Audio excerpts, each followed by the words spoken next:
Ang sabi niya, ikatlong Tarlac. Nag-wonder ba kayo bakit ikatlong Tarlac? Narinig niyo po ba yun?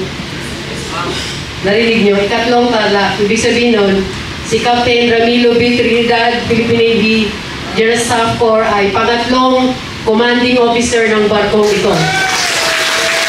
Kaya dito talaga namin, sir, na-recommend si Captain Ramilo, one of the pioneer CEOs of BRP Tarlac LD 601.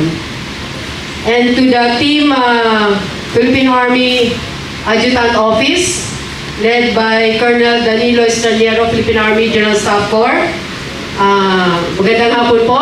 Saan po ba ang ating team, Philippine Army? Pwede po pakitayo. Thank you for coming. Thank you for coming. Although nauna na si Sir at may equally important activity.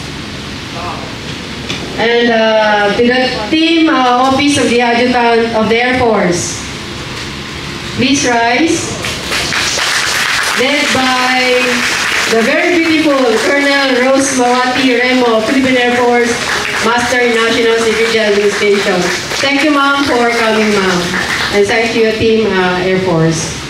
And of course, the last but not the least, the officers and men and civilian human resource of the Office of the Naval Adjutant. Yung mga naka-pink.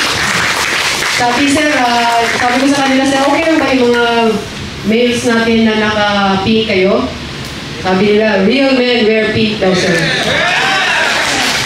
So, welcome aboard, BRP Tarlac.